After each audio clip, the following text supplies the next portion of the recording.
टेबेयन का पैगाम जनता आप लोगन के नाम पर पेश होवेगा। और आज मैं आ गया हूँ एक बार फिर आप सब कोई के लिए न्यूज़ यानी कि दैनिक समाचार को पेश करे खातिर।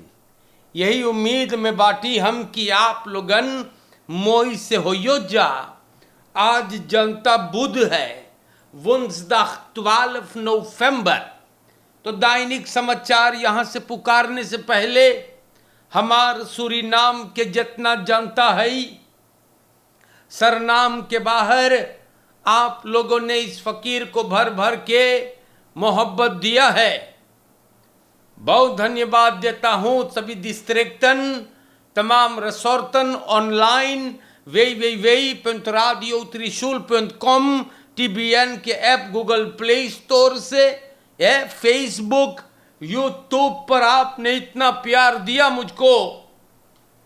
एन टेलीविजन कनाल 20.6 अस्सलामु अलैकुम व रहमतुल्लाहि व बरकातुहू। सबके राम राम नमस्कार। खुद मेडा खुद नाफंद जो नाप कबूल या स्वीकार करे।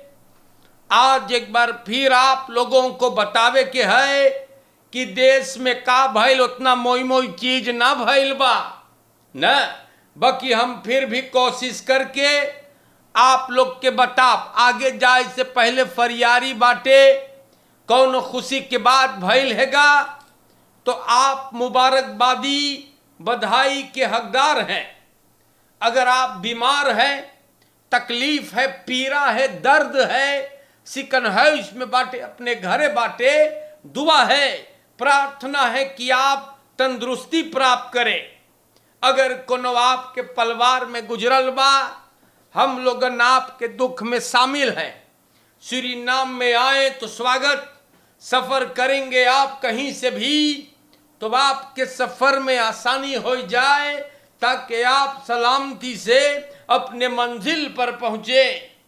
जनता हम शुरू करीला दैनिक समाचार सरनामी में न्यूज़ ब्रॉन स्टार न्यूज़। और पहली न हम आप लोगों को वेर बरेख से खिदमत करेंगे। मौसम के बारे में आज जिक्र है और सबन 22 जाने तो मई तैयार लो खिसदीन रोज बतावल करे कि का बात है आज भी। और सबन बोलिस है सूरीनाम के जनता रेखन एन ऑनवेर फॉर स्पेल्ट फॉर वुंसदाग 12 नवंबर। तो आज के लिए पानी लिखल बा। हाँ, रेखन एन ऑनवेर।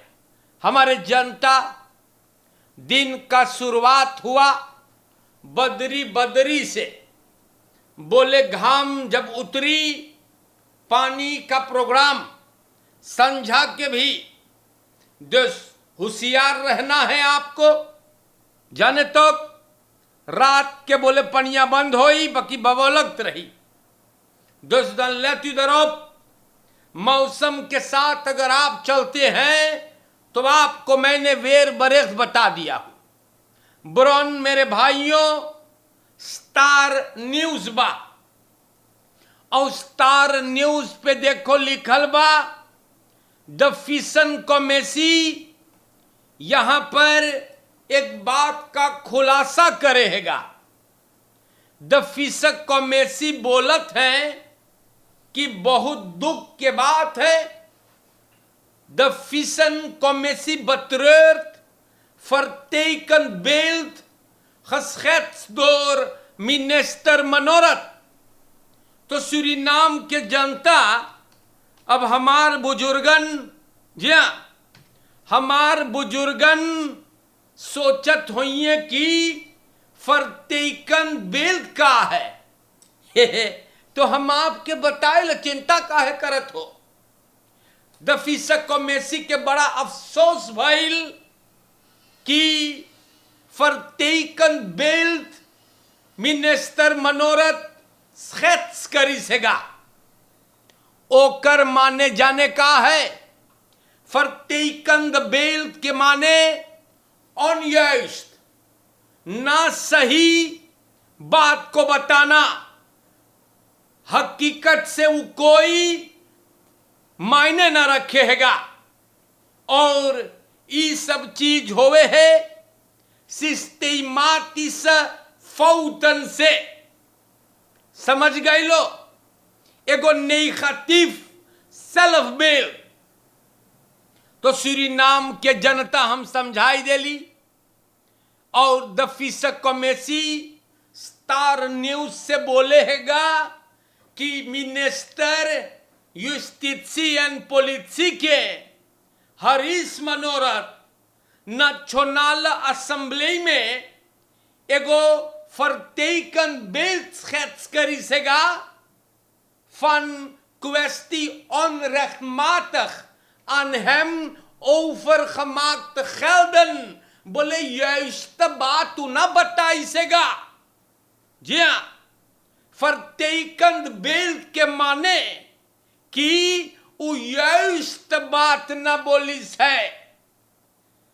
द फिशक कमेसी बोले है कि ई मिनिस्टर बढ़िया बात ना, हकीकत ना बयान करिस बा, और हमारे जनता द फिशक कमेसी के ई बतिया न ठीक लगल बा। तो ना मोई है भैया, आप मिनिस्टर बाटो, काहे बात घुमाई के बोलो है, सच्चे बोलो ना। बोले कि मीडिया में बोलल गईल है, मिनिस्टर बोले als zou het een gebruik zijn dat de voorzitter leden zelf afvoert, immers de leden van de vice-commissie worden bij resolutie van de president benoemd, waarbij minister van Financiën en Planning belast is met de uitvoering van deze resoluties। और बोले voorzitter द फिशक कमेसी के ओके बफूक्त है इतना है लेदन के बनूम करे के, या तो ऑनथेफ करे के ना, या तो उ लोग के महीना के पैसा स्टॉप सेट करे के ना। तो सूरीनाम के जनता इससे बात है, बोले मिनिस्टर के चाहत रहा बढ़िया से स्टॉप सेट कराने के लिए, लेकिन ये नहीं हुआ। तो हमारे देश के जनता मोंदलिंग सब कारोबार थोड़ो चाहिए है ना, तो जरूर पैसा स्टोर होई। और बड़ी दुख की बात है ये सब चीज। देखो मनाई लोगन फर्तेकंद बेल्ट देते हैं, onjuist इंफॉर्मेशन देते हैं, फौत ढकेले दूसरे के ऊपर ना। अरे भैया गलत बाटो तो अपन गलती मानो ना, काहे दूसर के ऊपर ढकेलो है, रेखल के ना बढ़िया फॉलक कर ले तब बोल ना, दूसरे के ऊपर धर दो, तो सब गलत बात हैगा। और बड़ा गजब के बात हैगा कि मिनिस्टर मनोरथ न जाने कितना पैसा उकरे रेकनिंग पे स्टोर थो है ना, ओके ऑनलाइन बैंकिंग भी ना है, हे बेचारा मान बड़ा पीछे है। तो दूसरे चरइयो हम बताइला, हाँ दूसरे चरइयो ना, जनता बड़ी होशियार है हमारे प्यारे भाइयों।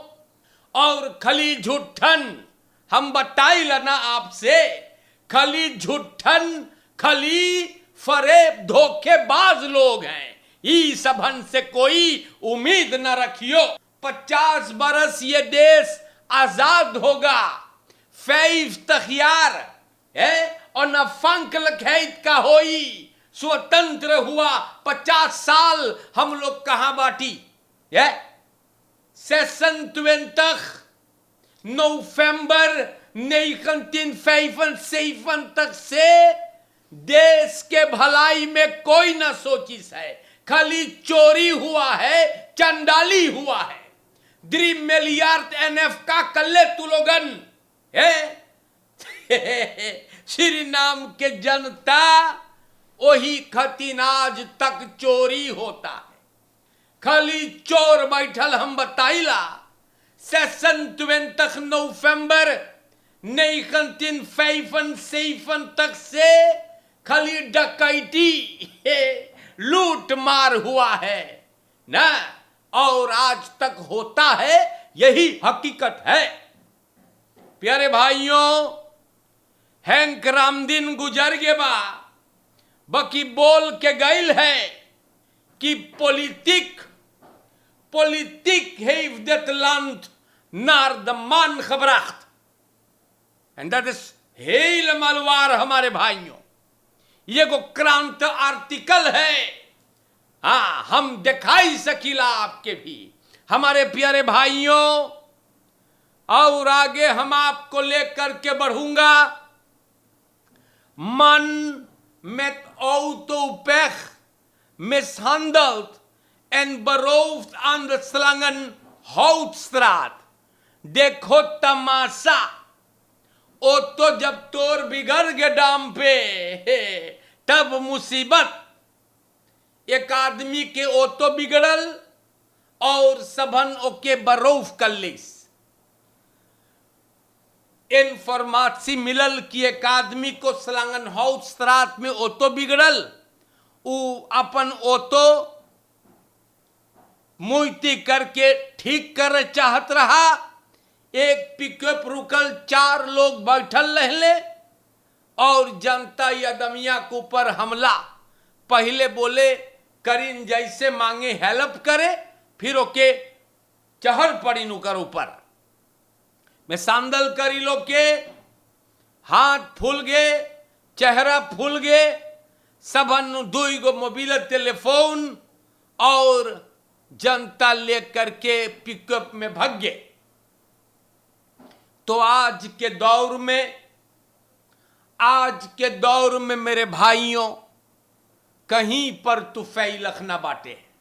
अगर तोर ऑटो डाम पे बिगड़ गए तो हो ही सके कि तो के कोई लूटी। तो श्री नाम के जनता हु फर्दर कैसे हम लोग और आगे चलेंगे? ई चाल पे चली कहीं पर फैलखना। ओइसी यूस्टिसी एंड पॉलिटिक मिनिस्टर के और भारी मुसीबत सब लपेटिन है ओके। तो श्री नाम के जनता, अरे भाई लोगन, हम आप लोग से बोलीला कि बहुत बचाई के आप लोग यार सावधान रहे। देखो यहां पर man sagt in elkaar en overlijdt tijdens lopen met fiets langs de weg। एगो मनई कमिसारस वेतनवेख सूरीनाम में आज बुध के सवेरे गुजर गए बेचारा। अपने फिट्स बाइसिगरी ढकेल के जात रहा डाम कैती, और एक सिपाही सब देखिस, बोले कि आदमी चल के जात रहा रेख्तिंग लेडिंग एलफ आ के तरफ। क्लेन बकर के आसपास में उ देखे मनैया चले है, प्लॉटसलेंग उसलेंगर भइल और बैरम पे गिर गए। फिट सोकर ऊपर पुलिस अपन गाड़ी रोकिस गई मदद करे। बोले 2 मरतबा उ सांस लेइस, फिर न हिलल। पुलिस ओके लेटाइस, लेडेंग के सिपाही तार भइल, एम्बुलेंस आया और सब बोले ये बंदा गुजर गए। बोले नतुर्लक कारण से ई जनाती गुजरल बा। लाश हेल्प ऑफिसर के ऑब्दराख से अकादमी सिकनहाउस के मोर्टुआरियम गइल बा।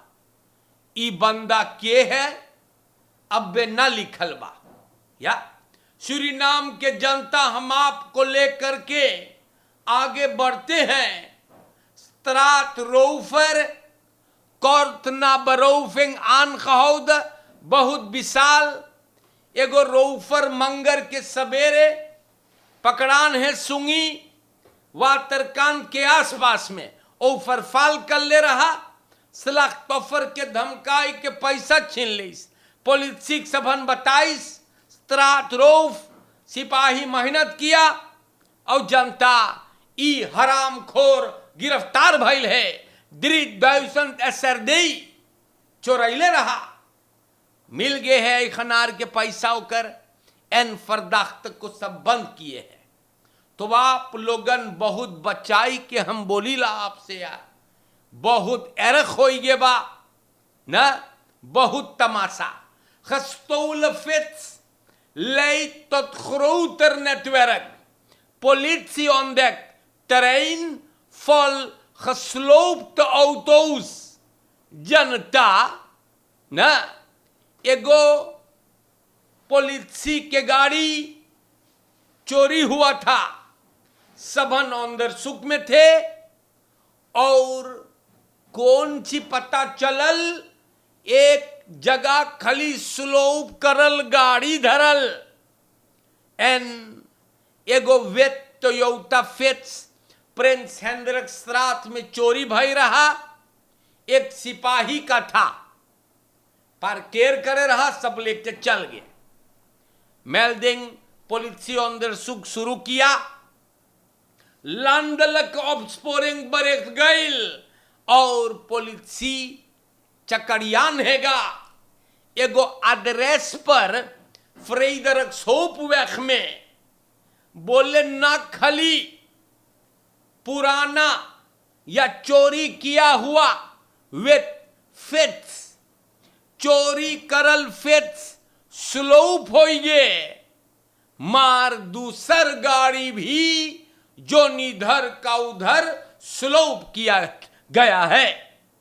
जनता देखो तमाशा चारों कंती अंदर देलन बेम्पर मोटर ब्लॉक ओतो के बांधी कुछ गाड़ी एकदम फॉलेदख है काल धरल ई लोगन स्लोप कडारे हैं और बेच देते हैं तो ताल जनता ई लोकाची पर फरमुदलक 5 चोरी किए हुए गाड़ी अब पुलिस बोले कि लगे है जैसे एगो बड़का औरगा जोन गाड़ी चोरी करे स्लोप करके बेचे दुई गो फरदाख्तन गिरफ्तार एगो औद बकेंद्र सिपाही के ना ये सब बंद है और सिपाही अपनी लोग के मरम्मत करे है देखी कि और मनई पकड़ा है कि नहीं ओही करती ना आप लोगन के खाती सब एगो लेस चाहिए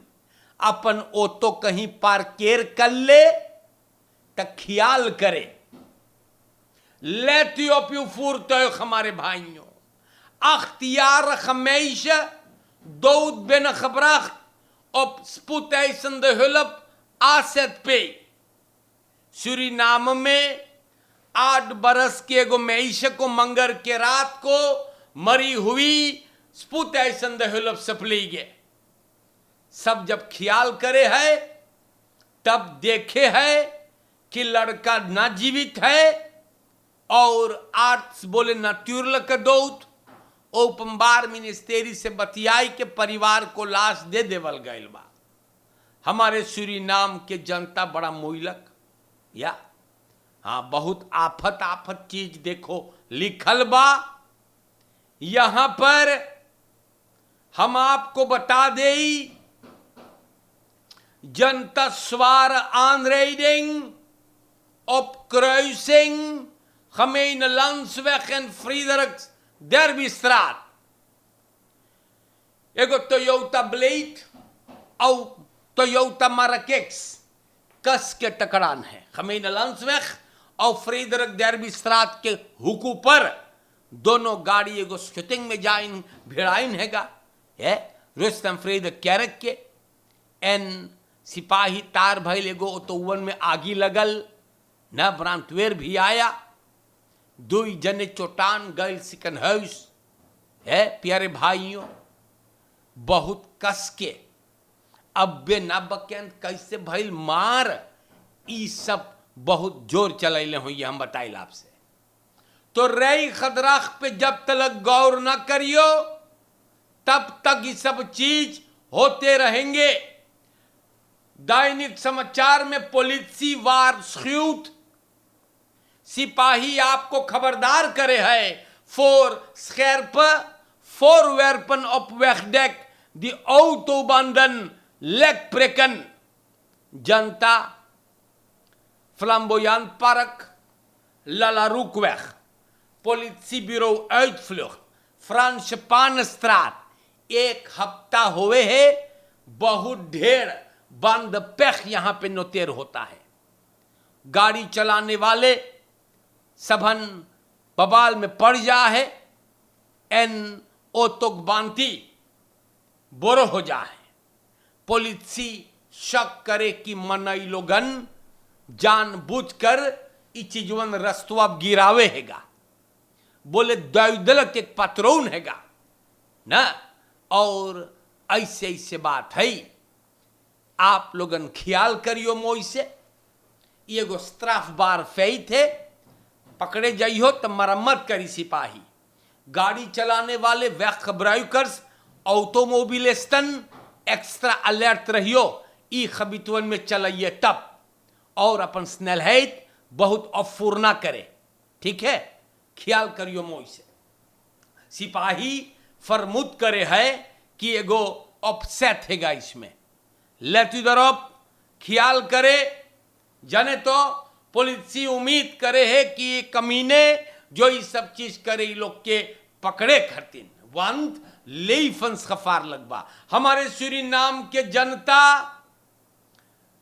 देखो यहां पर खास करके या सभी बुजुर्गों से, जी हां, सभी उम्र वाले लोग बुजुर्ग लोगन से हम गुजारिश करीला, लेव तेज ज्यादा हो गए, आपके बीमार बाटो, आप लोगन ध्यान धरे, गौर से सुनिए का भाई देश में शोफेर पेंस्टिकम 1000 SRD van 74-jarige dialysepatiënten.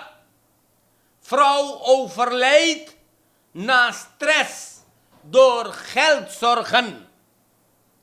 एगो शोफेर चुप्पे से बगैर इजाजत के 10,000 SRD फिरन सेफन तखियार के एगो पुरनिया एगो मफराउ जोन दियालिसेर करत रहा, ओकर पैसा ले लेस, पेन कर लेस, और ई मफराउ तनाव से, चिंता से कि ओकर पैसा का भइल गुजर गे बा। जनता पुलिसी आदमी को शक के बुनियाद पर हेरा फेरी, फर्दाउस्तरेंग, चोरी न के केस में पकड़ लीस बा। फिरन सेफन तखियार के एगो औरत न ओके चाहत रहा हफ्ता में 1 मर्तबा दियालिसा सेंट्रम तमारेजो में जाए के, ई पुरानिया फिरन सेफन तखियार के न मोई चल पाओ तह बेचारी, और ये आदमी ओके रेई करत रहा टैक्सी। अंदर सुख से सामने आईस कि ई मफराऊ शोफेर से बोले 2000 तो हमरे खात पेन कर दे। बेचारी भरोसा करिस न, ई आदमी पेन किया बाकी बॉन न लेस। बाद में पता चलल है कि ना 2000 बाकी 10,000 ई पुरानिया के ई सुअर चोरी किया। हरामखोर जांगर चोर। ई फिरन सेफन तखियार के औरत नई 3 अक्टूबर को रोती हुई नालिश करे है। पैसा होकर सब गैल, दवाई चाहत रहा, फरफूर ना है, चिंता मारिस और फिर नवंबर के ही पुरनिया गुजर गए। तनाव से ई मफराव पैसा चिंता से गुजर गए बा। फरदाख्त को सिपाही गिरफ्तार किया है और जब सिपाही लतियाइस त ई सुअर बोलिस की पैसवा चोराइस बा। सिपाही बोले ओके को स्पेत ना, बोले हमें नौदख रहा, बोले ये औरत दोंग रहा, हमें दिल पेन करे के। ई हरामखोर गिरफ्तार है। तो आप जितना पुरानियन, जितना बुजुर्ग लोगन आप लोगन सुन ले, हम का पढ़ ली तो कोई के फरतराव न करियो, बहुत होशियारी से देखो। इस शैतान 2000 के जगह 10,000 होकर खाई ले सेगा और मर गए बेचारी। आप अगर बुजुर्ग बाटे लेफ्टेट के बाटे तो तू जनिए तू के फरतराव करिए। भरोसा बड़ी कठिन चीज के नाम बा। होशियार रहियो, हम बताइला, हमार फर्ज रहा आप लोग के ही बतिया बतावे खातिर। आज के लिए जनता इतना काफी है। हम आइली बाटी और आप लोगन के नाम पर न्यूज पढ़ ली और आप लोग के होशियार कर ली बाटी। मोई से रहिए, जाने तो ख्याल करिए मोई से, फरकेर में होशियारी से। हाँ, लड़कन से बतियाइयो, चोरन चपाटन से बच करके और जनिए के फरतराव करिए। ई पुरनिया बेचारी बीमार लेफ्टेट और हम देखो आप लोग के बतैली ई शफेर, ई हरामखोर फायदा उठाया, चोरी कर ली सोकर पैसा और इना जाने की एक दिन इस सुअर भरी ना। तो प्यारे भाइयों, फोकस से खपत खसेन, जाने तो मोई से रहिए, देख खाली तमाशा होएगा। हाँ, खाली तमाशा प्यारे भाइयों। और आज के लिए अब हम चलूंगा। बहुत बहुत मोहब्बत आपको देला। बीमार बाटे, दुआ प्रार्थना तंदुरुस्ती न, सबर करे आप लोगन। और जरूर से आज श्रीमान आंद्रू चौन आओंग के जन्मदिन बा और ओकरे मैयक जन्मदिन भी बा। बधाई होवे, मुबारकबाद न। और दुआ है कि आप लोगन के अगर दर्द है, तकलीफ है तो वो दूर हो जाए। आज के लिए सलामो अलैकुम व रहमतुल्लाहि व बरकातु। सबके राम राम नमस्ते, मोहब्बत भर भर के चलता हूं। दुआ में याद रखिए, भाई रबीन बालकरन को भी प्रणाम करते हुए चलता हूं ना। मोई से आप लोग रहिए, सतर्क रहे, अलर्ट रहे, होशियार रहे। भाई जैन अनुरुद्ध के दुकान में भी प्रोग्राम आपने भर भर के पसंद किए ना। बहुत बहुत धन्यवाद। जिंदगी रहा तो फिर मुलाकात होगा। शुक्रिया।